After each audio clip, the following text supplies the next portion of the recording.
the Open Public Meetings Act have been satisfied. Notice of this meeting was properly given by transmission to the Asbury Park Press, the Two River Times, and by posting at the Middletown Township Municipal Building and filing with the Township Clerk all on January 11, 2024. Committeeman Clark. Committeewoman Kratz. Here. Committeeman Sedembrino. Here. Deputy Mayor Hubbard. Here. Mayor Perry. Here. Please rise for the Pledge of Allegiance. Okay, Karen. We have our silver award girls here, right? Yeah. Come on. Lead us in the pledge. Come down. Come on down. I'm putting you on the spot, absolutely. Come right down here. Let's give it up for our silver award.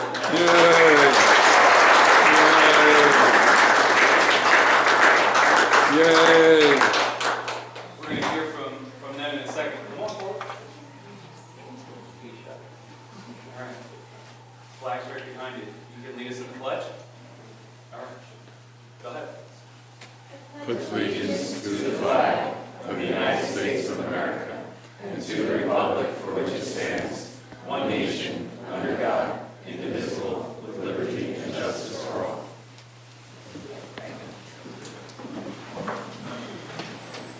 I love it. Adaptable. All right, Karen. At this time, I'd like to ask for a moment of silence worldwide for our troops serving worldwide, defending our Constitution, freedoms, and way of life. Thank you. First item on tonight's agenda, we have a presentation recognizing November 29th, 2024 as Native American Heritage Day in the Township of Middletown. At this time, I would like to invite Sand Hill Indian Historical Association Director Claire Garland to please join Mayor Perry at the front of the room.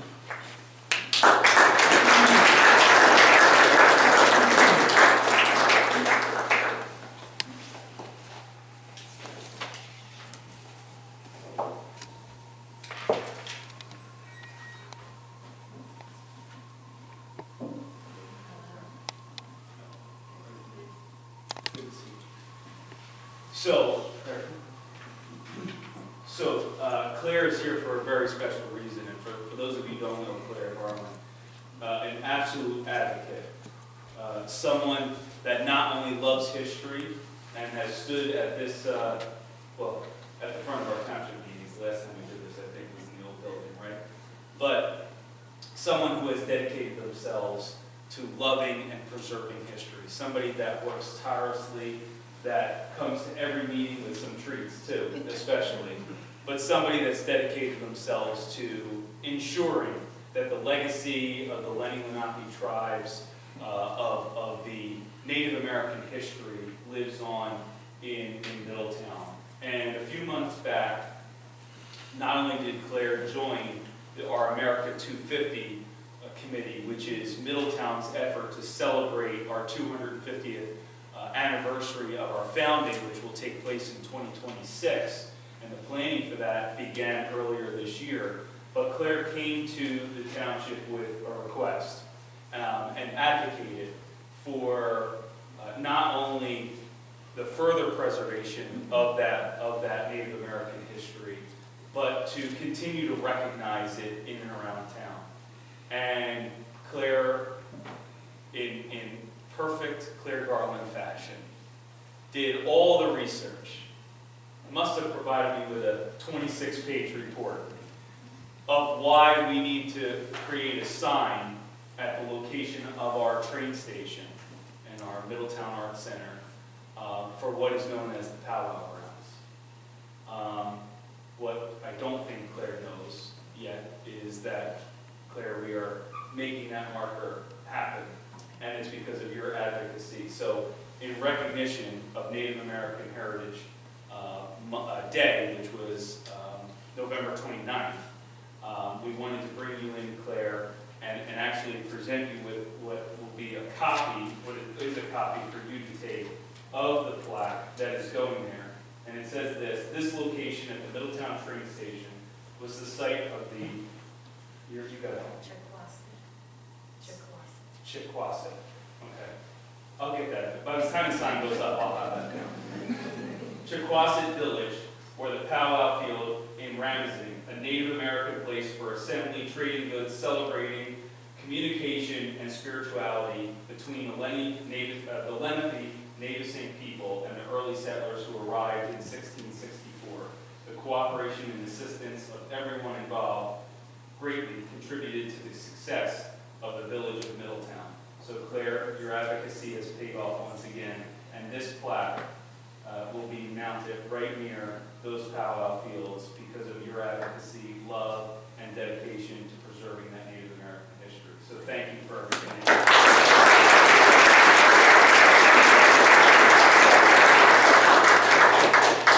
I'd also like to thank Mayor Perry for his unwavering support of local history, preserving our history here in Middletown and around the county. And I would also like to thank Rick Getkin and Mark Godford, who were collaborators in this effort, who did a lot of research, writing, and editing, so we could make the proposal.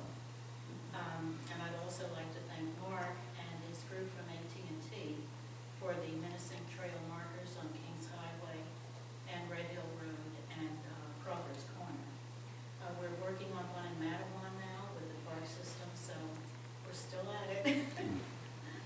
So thank you very much. Well, I'll call Mayor Madeline and tell him we did it first, all right? Okay. Don't worry, Joe's my next call.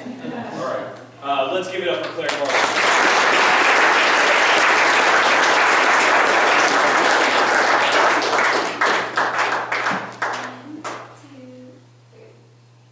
Beautiful. Thank you. And Claire is always here with her beautiful family. What's that?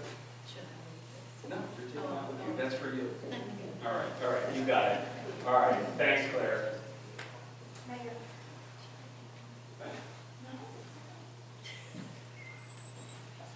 See if we can first and second one. Yeah. All right, Karen. Next, we have a presentation recognizing the Middletown Girl Scouts for earning the Silver Awards. At this time, I would like to invite the Silver Award recipients to join Mayor Perry at the front of the room.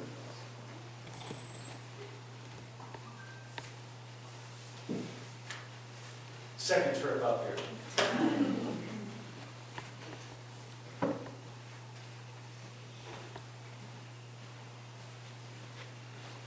All right, let's give it up for our Girl Scouts.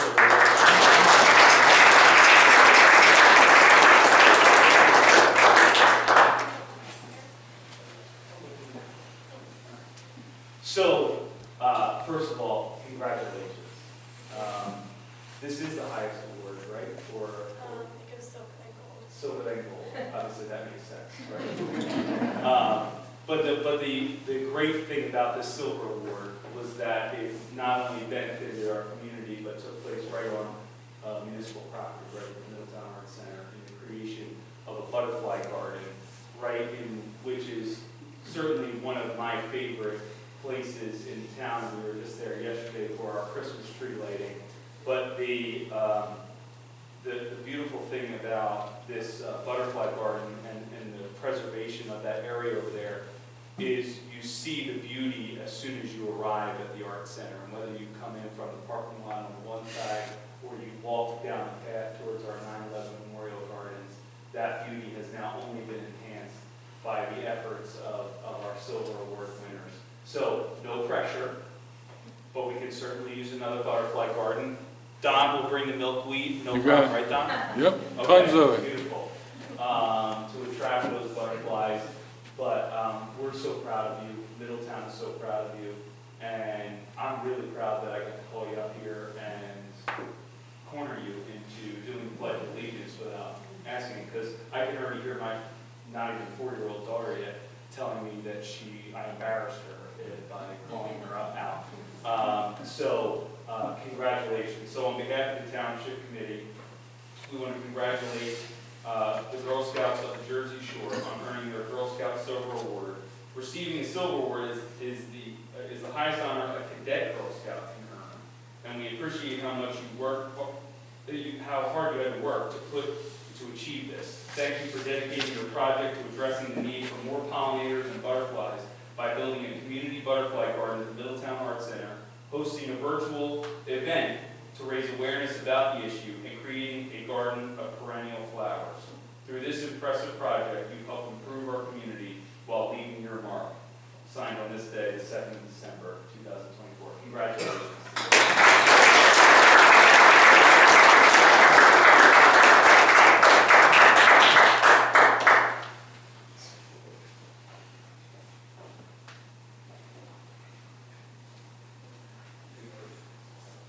Ready?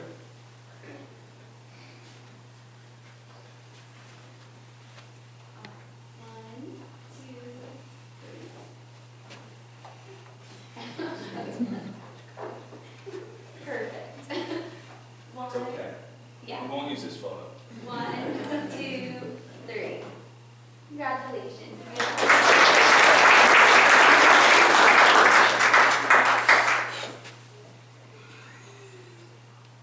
All right, let's give it up for our Girl Scouts.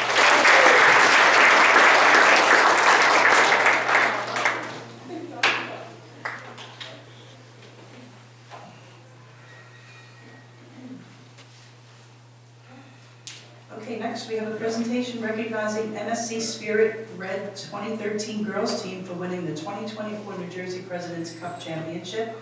I'd like to invite the coaches and athletes to join Mayor Perry at the front of the room.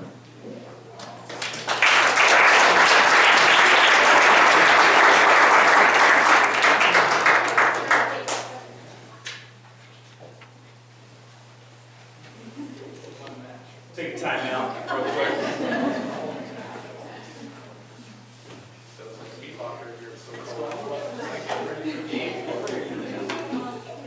How old are you, girl? 11. Last year. 11. When I read your class, you were school me. Well, you have the history book right there, right?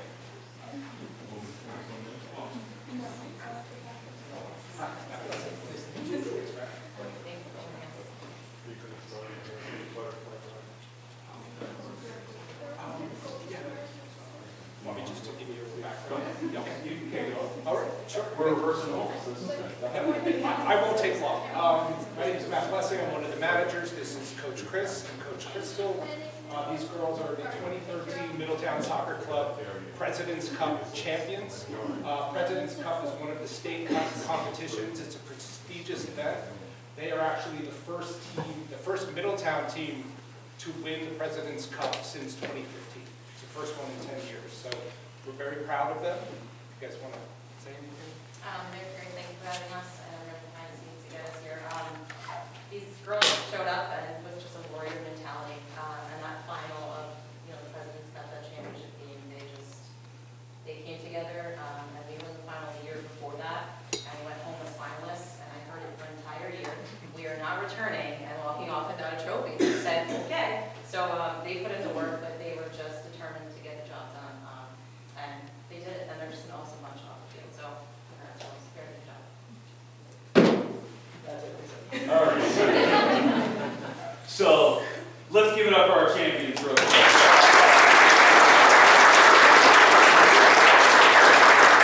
So I've had the opportunity recently to host quite a few championship teams, winners. And Coach, you said it perfectly. With each lesson that you had last season, you realized what a taste of defeat was. But it's the lesson that you learned from that defeat that makes you a champion today, right? And all those cool sweatshirts that say President's Cup champions on them, that you all had to quickly remove before coming up here. That's the taste of that championship mentality. The taste of that defeat, the taste of that challenge, the ability to go out and drive each day, practice harder, work more collaboratively together, understand each of your strengths and weaknesses on and off the field. That's what makes a champion. Do me a couple of favors real fast. Number one, say thank you to your parents that are out here in the audience for driving you to practice and taking you to all the things and getting you all the equipment and all that stuff. Give them a big thank you. I always love that. I feel like the shoulders go up. It's like, I guess you're shaming me into doing this. All right, now turn to your coaches and say thank you. So, Middletown is so proud of you. You should be proud of yourselves, most importantly, is the drive of the champion is in each one of you. Now, the goal has to be, though, bringing it home again. Going out there each day, knowing that you can be better, you can get better, you can work on everything that you've accomplished this year and build off of that and bring home another trophy next year. All right? So on behalf of the Township Committee, we have certificates for all of you. The Township of Middletown congratulates Middletown Soccer Club Spirit Red athletes on winning the 2024 New Jersey President's Cup Championship. We're proud of you earning this amazing accomplishment. With your dedication, your teamwork, you're able to grow as a soccer player, as a person, and make friends and win that trophy. Thank you for representing Middletown so well, and keep shooting for your goals on and off the field. Congratulations, ladies. You did great. Congratulations.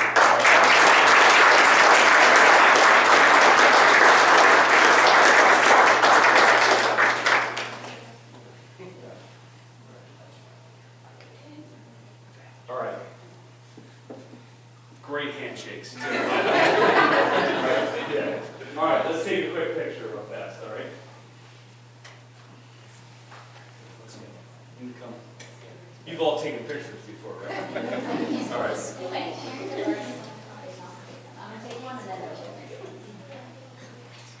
All right, ready?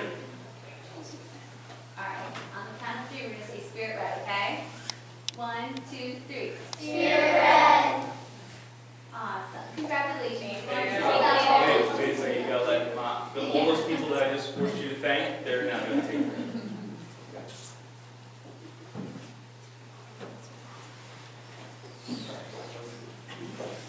Oh, really? Where's that? Okay, that's right next. Every? All right. All right, let's go.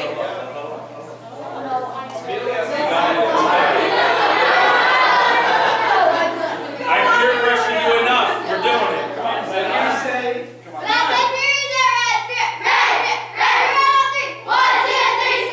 All right, let's give it up first.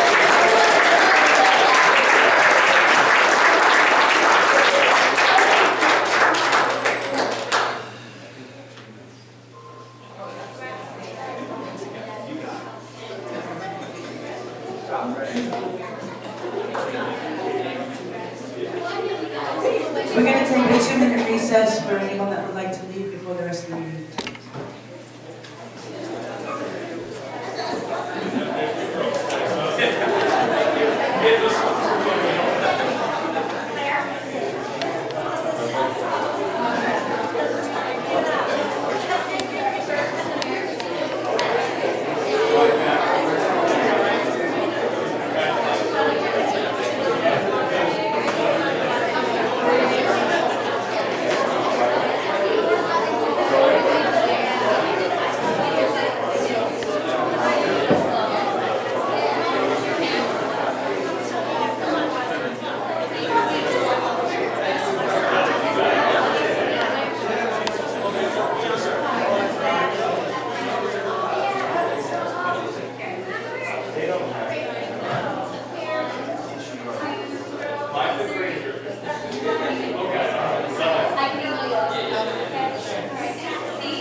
Want to go by here?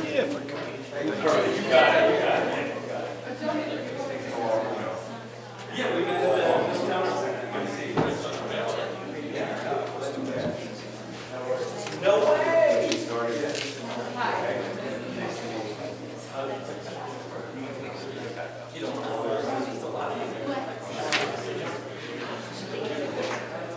She ran that.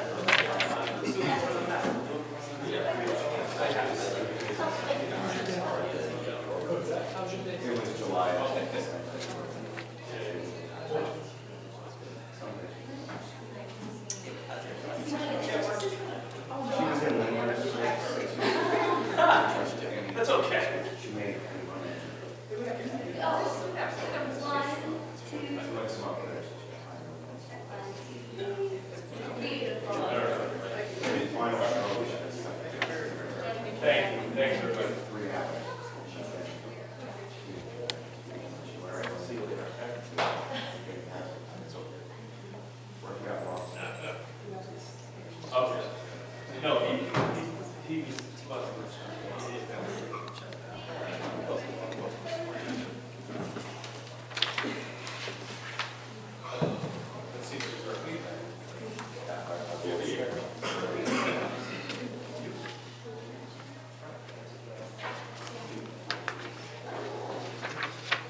right, Karen, let's go. Okay.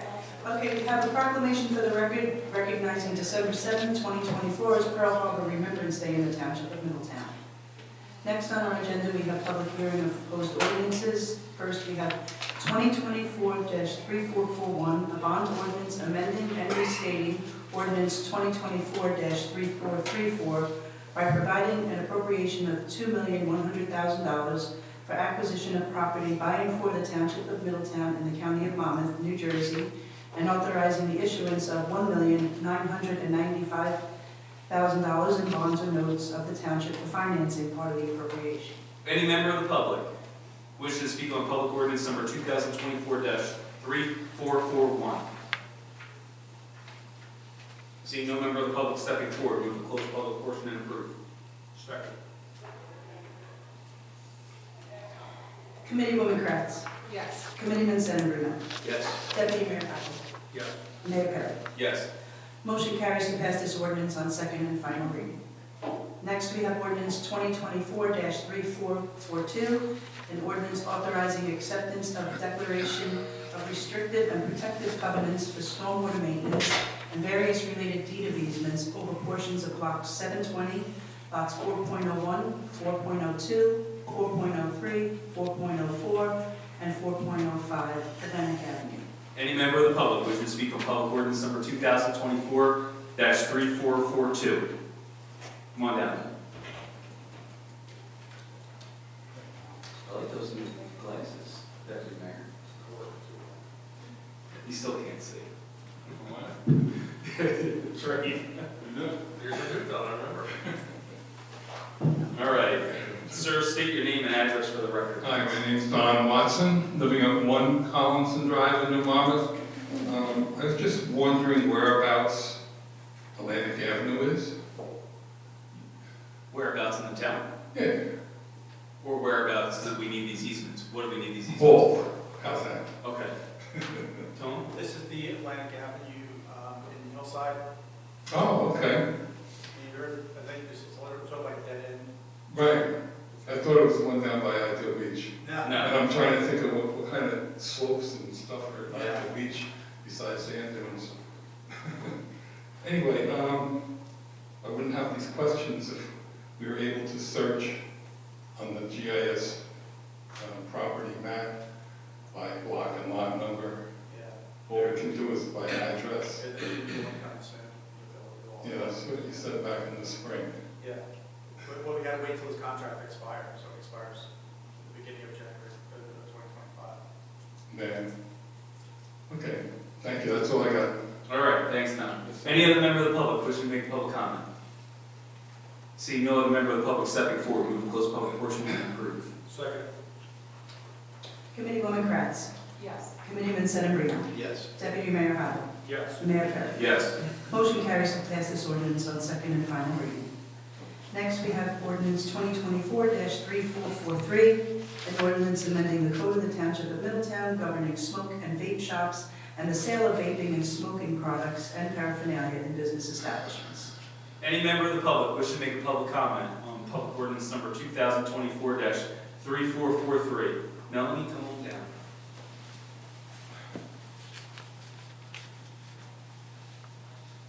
Good evening. Melanie Elmiger, Green Tree Terrace in Lincroft.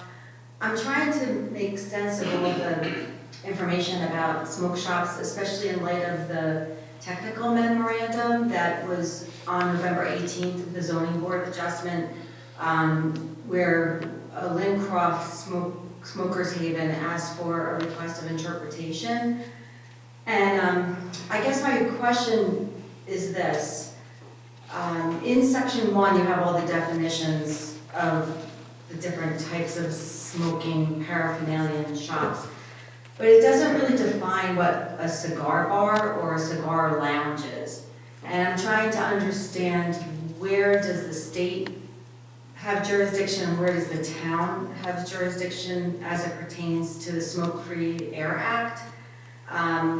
Like throughout Middletown, could you have just lounges where people smoke cigars, even No, if that's it's not the purpose. sold? That's the purpose of why we created the ordinance. So what you're referring to on November 18th at the zoning board was an interpretation as to whether or not an applicant who currently has a license could move directly across the street into the Right. location that you have discussed before this township committee previously. Right. Whether, given that he has a license currently, whether he could move that license across the street to the old pastrami house, right? Because they were doing work inside of there trying to create a smoker's lounge. The zoning board denied the interpretation that they were hoping for, stating that they could not transfer a license to another location. So the ordinance as it stands is preventing that very thing from happening. That's why the zoning board, in my opinion, rightly made the decision that it did, because the purpose of the ordinance that we created a year and a half ago, I guess at this point, has not only brought forth fines to several locations that were improperly, illegally operating, and selling smoking paraphernalia to minors. Right. I was asking- They include them, as well as being targeted by the Department of the Treasury, by the state of New Jersey for their operations as well. I was more pointing towards this exception in letter I. Provide a notice of exemption as a cigar bar or cigar lounge pursuant to the Smoke-Free Air Act issued by the state of New Jersey. I'm just trying to understand, what is the definition of a cigar bar or cigar lounge? Do they typically sell paraphernalia, or is it a place just that you pay a membership fee and that the state could possibly give them an exemption to open an establishment like that in a The location? state wouldn't be able to give them an exemption because it's governed by the local ordinances of the town. Then can someone explain what I means? I don't understand what I means about the exemption. So there are, under the Smoke-Free Air Act, there are cigar lounges are permitted. And so obviously we can't adopt ordinances that conflict with state law in areas that are protected by state law. And so under the Smoke-Free Air Act, if there's a certain percentage of the sales, I believe it is, there's a whole formula for cigar lounges, then under that, they could have a license, or if it was a pre-existing license, they could be exempt from this ordinance. But there is a narrow exception for cigar bars or lounges.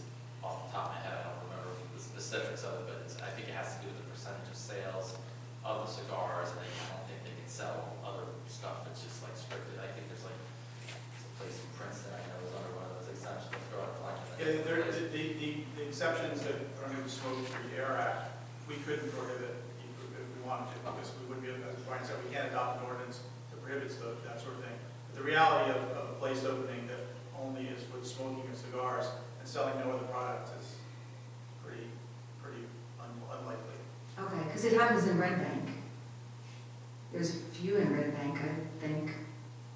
I'm just concerned about, But those are restaurants as well. are they? They're selling food? Yes. Oh, okay, so I guess I think this could be strengthened by a definition, perhaps, so we understand what is defined as a cigar bar or a cigar lounge. But the state already defines that. That's Oh, they define it. That's what the ordinance. Okay. That's what the ordinance is stating, is that we're not deferring, but you're in reality deferring to what the state's definition is. Okay, that's what I wanted to know. Okay, so the You state can't- defines that, you're not defining it in this ordinance, we go to their definition. Because we already have to. Okay, all right, understood, okay, thank you. The issue of the existing business moving isn't affected by this ordinance one way or the other.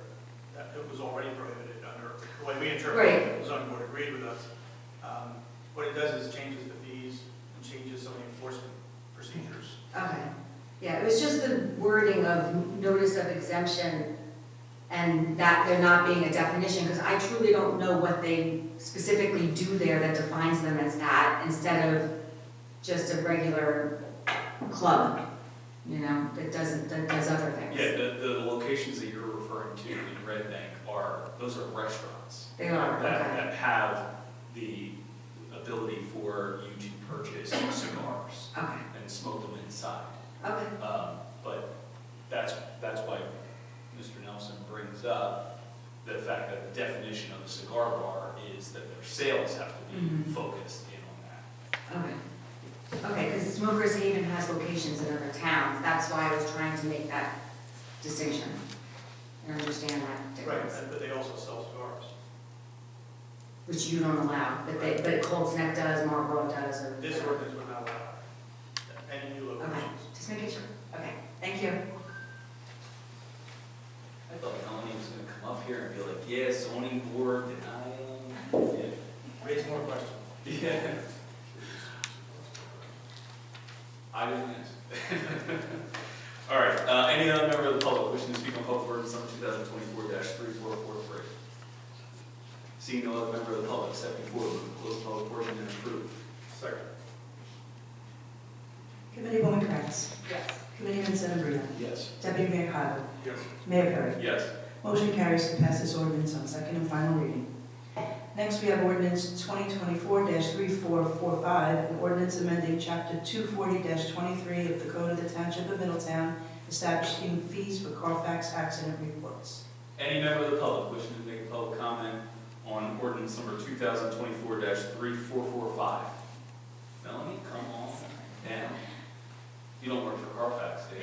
I don't even really know specifically what they do differently than with the data that you have now. So I'm trying to understand Carfax accident reports. Like if you just put an OPR request in and then they transferred it to the police department, is that the same thing, or is Carfax something more enhanced Different than Oakwood? than what we get now? Like, if you put an OPR request in, they'll transfer it to the police department, or you can go directly to police records and ask for just a regular accident report. You're saying that it would be $5 to get that accident report? To get the report? Yeah. Yes. So here's my concern. As you know, there's been many accidents in Lincroft. Lately, there have been a couple sequential accidents. There was a 6-car accident, there was a 4-car accident. We've been trying to study why are these accidents happening. So we request a lot of accident reports because when you see an accident, it doesn't always explain it. In fact, sometimes it's sun glare, sometimes it's, the driver admits that they did something and it's not the turn or aggression. A lot of times it's weaving, different things. So unless you read the narrative, you can see what people describe it as what happened, even with a witness. You really don't know why that accident occurred because just by the diagram, it looks like they're clearly at fault. So I'm wondering if, as an exception to this, if there's any way you can get a data dump of some kind and look at it that way, and they're not really providing, they're just really doing a search on a specific field. Usually, if we request it, through the Lincroft Village Green Association, we'll say, okay, the accident occurred on 520 Newman Springs Road with, during this time period, and I'll get probably a stack of papers this thick. We go painstakingly through them one by one and look to see what the behavior was of the drivers, because accidents on their own don't tell the story. It's the detail of the accident that tells the story. And at $5 a report, we will never look at the accident reports again. We can't afford to pay that. So I'm wondering if there could be a way that the police can just dump the data and then you figure it out, not provide neat papers or any kind of, file that they have to manage. Like, is there any other workaround to the $5 per report? We'll talk to our traffic bureau and ask them that question, because I'd be lying to you if I knew that answer at this moment. No one has asked me that. So I'm happy to talk to our traffic department, our records and office and chief and see if something like that's possible. I just don't know any other way to do the work we've done, especially as the Acme Road's being built. One of the big reasons why the Phalanx Road roundabout was, kind of supported by the county, is that we went through all the accident reports and we showed them there really are T-bones coming out of the back of Brookdale, and it warrants this area be looked at for the speed, because a lot of kids coming out of college are getting T-boned. But the accident reports themselves, oh, you look at it, you might think, oh, it's just user error, the driver not paying attention. But truly, it was bad sight lines or speed. So those types of things we look at to get a more specific story, because it's so easy just to say, oh, there's so many accidents, everybody's driving terribly. A lot of times there's a legitimate reason, and we can categorize those and group those, but only by looking at the reports. We'll talk to traffic. Okay, thank you. Thank you. Any other member of the public wishing to speak on public ordinance number 2024-3445? Don?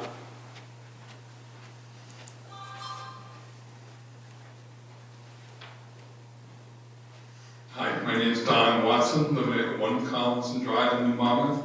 I was just wondering, where's Carfax getting their reports from the police department, right? It may not necessarily be, it could be a vehicle that's involved in an accident that didn't end up necessarily resulting in a police report. So this gives the police department the ability to access Carfax to get information about maybe a prior accident with the vehicles. So Carfax might be going to the insurance companies or something Or like that. it might have happened in another Jurisdiction. yeah. Okay, I was just curious, because if Carfax is going to the police department, they're just gonna tack on a fee more than what, if I went in there and got the report myself. It's just a tool for the police department to use.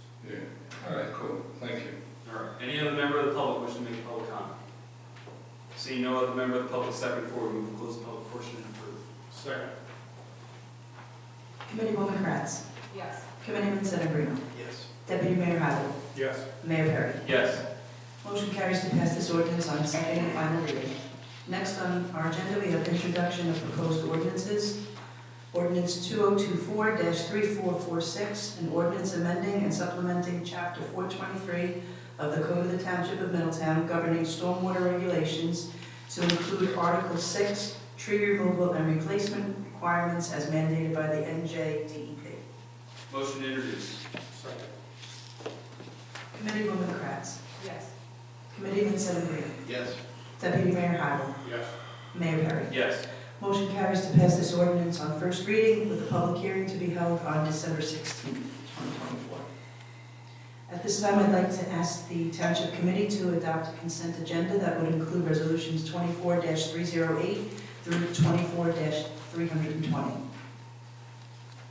Motion to approve the consent agenda. Second. Committeewoman Kratz. Yes. Committeeman Sedambrino. Yes. Deputy Mayor Hybel. Yes. Mayor Perry. Yes. Motion carries to pass consent agenda. Next, we have Township Committee comments. All right, Committeeman Sedambrino. Thank you, Mr. Mayor. Just one item this evening for consideration. I'm going to discuss this with the Deputy Mayor. Oh, boy. I think we should review Township Committee chant. I think that would be considered to be. Excuse me? Only if Hybel is No, I. Excuse me? Kevin, could you use the microphone, I please? put the microphone on. Do you want to start the chant? What's the chant? I thought that's what he was doing by not doing that. I was proposing with the Deputy Mayor that the Township Committee generate a Township Committee chant. I was so impressed. Oh, like with all the emphasis. teams do here? Yeah. Correct. That I was see. fantastic. Before the meeting starts. That way we can make sure you all come in at the same time. That's right. Yeah. It's always Hybel. Thank you. But I do want to congratulate everyone this evening for the award. We continue to have a diverse group of youngsters, if you will, of up-and-coming leaders and in different disciplines, whether it's Girl Scouts or whether it's soccer, and just amazing. So it's my only comments for this evening, Mayor. Thank you. Thank you. Committeewoman Kratz. Thank you. So also offering my congratulations to everyone that received awards this evening. It's always impressive. It never falls short when we have all of these wonderful athletes and all of these accomplishments in town. Also want to give a big shout out to our folks over at Parks and Rec and our DPW. Last night we had our official tree lighting for Christmas and it was really spectacular. So each year it grows. Each year it gets better, and while it was a chilly evening for sure, it it was wonderful to see our families really enjoying themselves and watching movies and having there's a couple fire pits out there, and really fun to see families really enjoying it. So congratulations for a job well done to all of them also. Thank you, Mayor. All right, thank you. Deputy Mayor. Just again, want to say congrats to the girls there. 10-year-old in the soccer program, so I know it's an aggressive sport to drive your kids around to. Ted and Janet, great job on Christmas tree light last night. It was probably the most attended I have seen yet. Looking for a couple of colorful lights on a tree next year, so that's all I have. All right, thank you. Again, yeah, Ted, Janet, thank you for everything that you did yesterday. It was a great event. Deputy Mayor, thanks for buying me the hot chocolate. Appreciate that. It was cold out there. I do want to just mention one individual that I'm going to ask us all to do a moment's silence. I believe it was last 2 Fridays ago. Middletown lost a great resident, a great man, a true professional, somebody that was dedicated to our Drug and Alcohol Alliance, served as the chair of it for a long time in Bob Bucko. Was truly a great man. And for 2 years, he battled and battled and battled his pancreatic cancer. And unfortunately, after getting to see him just a few weeks earlier, and I looked at him and told him how great he looked, and he was putting weight back on. He looked like he was really coming through it. Bob Bucko was a true professional, a guy that didn't just do work for the town as an engineer, but somebody that was dedicated to Middletown as a whole. His son serves on our library board. His family is so dedicated to Middletown, and Bob, looking at Afro and his kids and everybody, was just heartbreaking, because I really thought he had gotten through that battle. So I'll just ask if you can all just join me in a brief moment of silence to honor the life of Bob Bucko.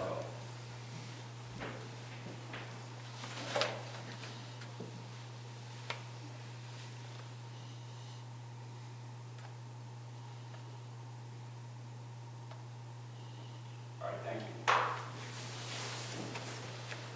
All right, I'll open it up for public comment. Any member of the public wishing to make a public comment may do so. Ask that you state your name and your address for the record, and then you keep your comments to 5 minutes. At 4 minutes, I'll let you know that you have 1 minute remaining so that you may begin to wrap up your comments. Any member of the public wishing to make a public comment? Don, come on down.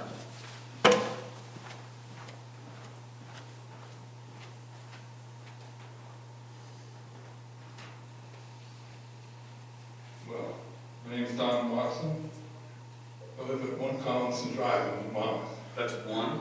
That's number 1. Okay. That's the first house Got it. on the street. Number 2 is right across the street. I was thinking about this GIS thing, and Tony, you were saying that we have to wait for the contract to run out. Yeah, we're switching to a new company. But wasn't this in the contract that they had to provide block and lot searching? We can search by block and lot. Public should be able to search by block. They should. Yes, and it will with the new company. Right, but isn't that in the current contract for the public to be able to search block and lot? It is. It was something that they weren't really successful in providing, and that's one of the reasons. That's why we're getting part rid of of it. There was and that wasn't the only thing. There were other things that we used internally that they were never able to produce for us. So. Right, but if you could do it, I don't see why the public wouldn't do it. Great question. We asked that. That's why I missed it. We asked that too. They never were responsive in correcting the public side of the GIS system. So I think at the end of this month we're switching to a new company. So it'll be soon. And we're cutting their fee, right? We already did. We already did. Okay.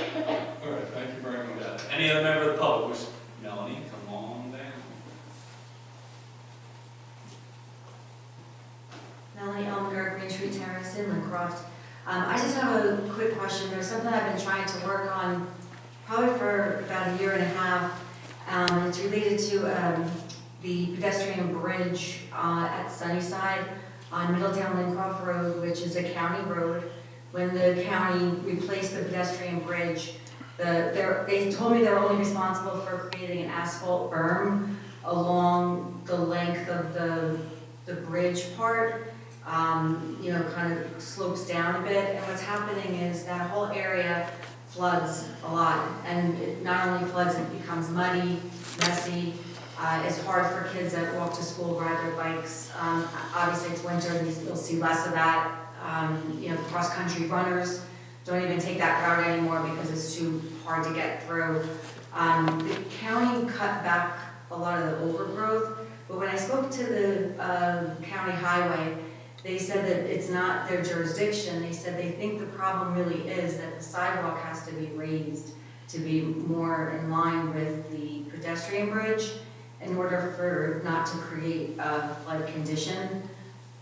They're saying that it has nothing to do with the road. Yes, the water comes down the road and the berm keeps it off that sidewalk for a bit, but it sweeps right across. I'm not sure how that checks out, if it didn't flood prior to it. I don't have any pictures prior. It's just a complaint we often get from people that don't get blessing. I'll call Joe Tour from the. Yeah. You're talking about the bridge at the southerly end of the park? Closest edge towards Sunnyside Equestrian Center, yes, if you're going south, closest to Lincroft, closer to Priscilla Drive, Yeah. mhm, Okay. yeah. And so it kind of slopes down, and then it's really crumbled in between the curb and the sidewalk area. There's like a hole there, and the water gets in there, and then it really creates an impassable, and especially I know you're pretty more focused on safe routes to school, like the River Plaza project and that, and you really can't pass through there, even just people that want to get to Sunnyside or the park across the street. So, all right, thank you. Thanks, Melanie. Any other member of the public wish to make a public comment? See no other member of the public stepping forward. Move to close the public portion and adjourn. Second. Committeewoman Kratz, Yes. Committeeman Sedambrino, Yes. Deputy Mayor Hybel, Yes. Mayor Perry. Yes. Motion carries to adjourn. Have a great night, everybody. Thank you all.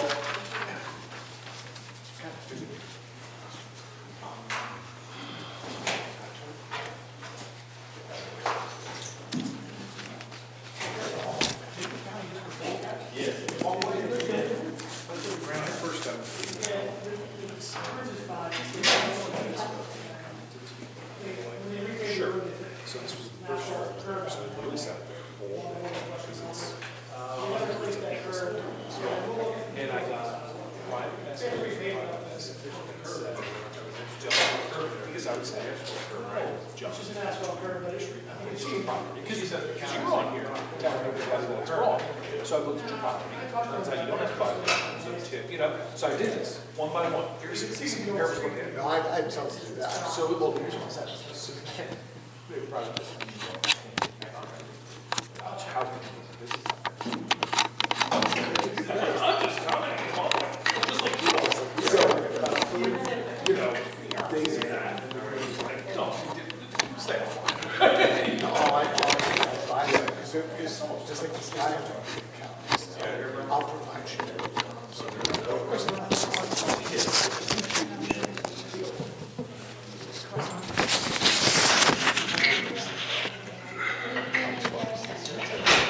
They'll show you how you make this decision. It's show you how it just serves. It's a very easy process. But yeah, I just like to play. What that was, that was my point. They don't want to actually know anything, or not, they just want to, so it's like. They're still separate.